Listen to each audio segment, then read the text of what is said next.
said it before. What is it for this case? The 10 to 12. Yeah, perfect. All right. Nice job. So then we're going to hop into our third case. So it's a male. They're 8 years old. I think I need braces. They were referred to your office by a general dentist. Their past medical history is non-contributory. So here is the clinical photo and your x-ray. What do you guys see?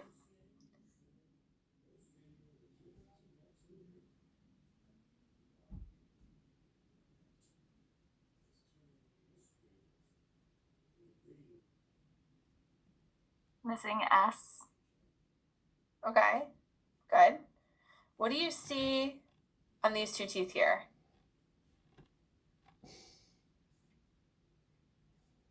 What do you see on tooth T? A distal caries. Okay, so is it the distal or is it the mesial? Sorry, yeah, mesial. Mesial, yep. So like right here correlates to this here. What do you think is going on with tooth 30? So tooth 30 is not fully erupted yet, as you can see here. Do you think there's something going on the occlusal? Caries? Yes. So it's called pre-eruptive caries. Okay. So pre-eruptive caries is when there are defects on the crowns of the developing permanent teeth. They're evident radiographically, even though there is no infection of the primary tooth or the surrounding tissue. So you can just see this here, this area. There's no infection of the primary tooth or, any infection associated with this tooth. So the lesions will progress if they're not restored. They're referred to as pre-eruptive coronal resorption or pre-eruptive intracoronal radiolucency. So the pathogenesis of the pre-eruptive intracoronal resorption is unclear since the developing tooth is encased in its crypt and it's not likely to be infected with karyogenic microorganisms at this time. So things that you might see is that they're associated with impacted teeth or teeth that might be delayed in eruption. Those teeth would be at higher risk. And clinically, it resembles dental caries. So as soon as the lesion is accessible, whether the tooth should be uncovered by removing the overlying primary tooth or by surgical exposure, the tooth should be restored with a durable, temporary, or permanent restorative material. So you can see that here. Sorry, Dr. Catherine, this is due to caries bacteria, or is it just a resorption from pressure? Yeah, so the actual etiology is unknown at this time. So we go back here. So the pathogenesis is unclear. So, it could be due to some intracoronal resorption, but they think it's unlikely that it's infected with karyogenic microorganisms because basically the tooth is still within the crypt of, its eruption follicle. So it hasn't been exposed to the outside environment yet of the mouth, right? That we naturally have all of this bacteria. So the actual etiology is unclear right now, but they think it could be basically some resorption that's going on. But histologically, the exam reveals signs of resorption, some resorptive cells like osteoclasts and macrophages within the lesion.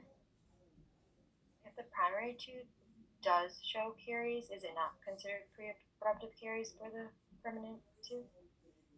Right, so like here, like the distal, is this what you're talking about? Right, yeah.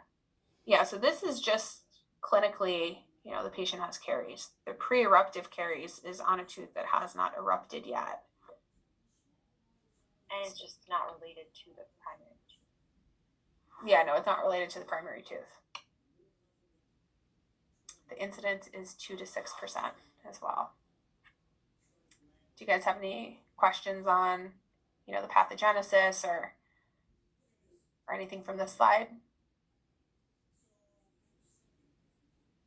No. Did that answer your question? Yeah.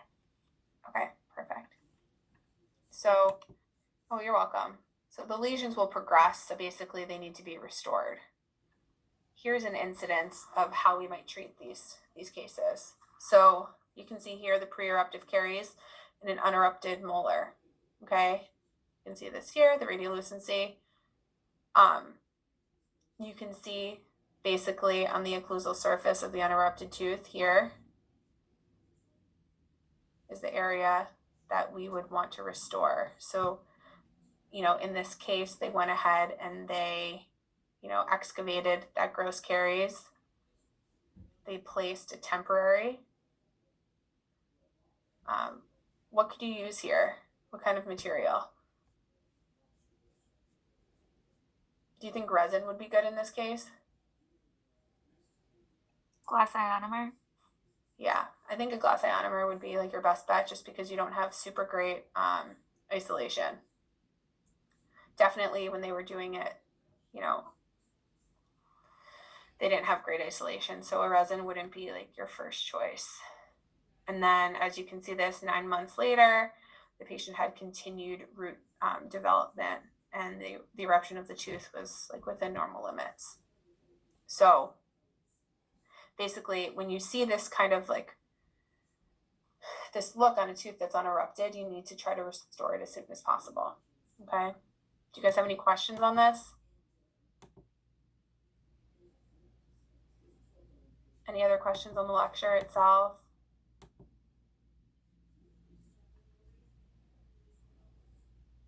No. Oh, I see some stuff going on in the chat.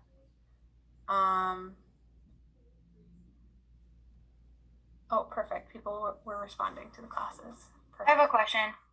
Yes. Hi, Jenna. On some of the slides, it just says like generally like either treatments or like the timeline. That's for both cleft lip and cleft palate, right? So let's go back to Hold that. on, my thing is frozen, so I can't even open it up.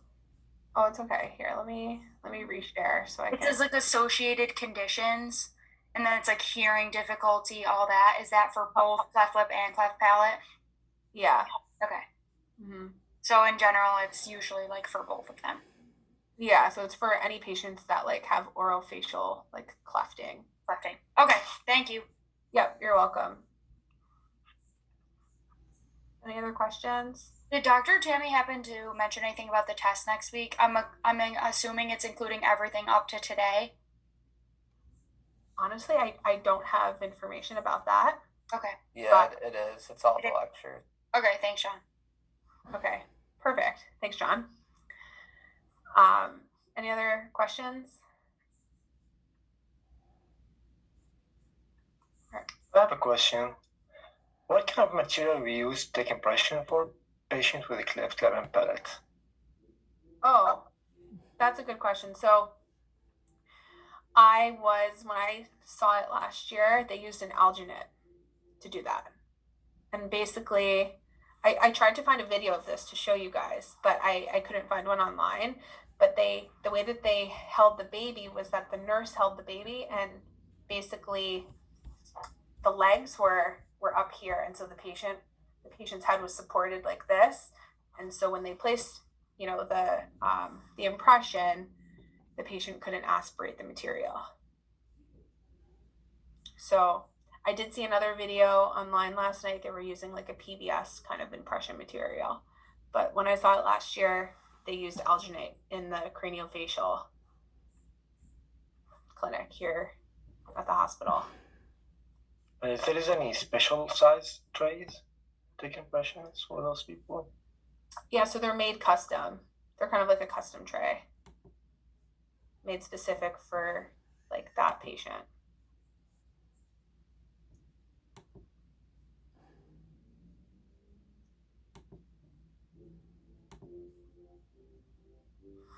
other questions? I hope you guys like this lecture. It's a lot of good information. If you don't have any questions, then I guess I'll see you guys next week or whenever I see you. Thank you, Dr.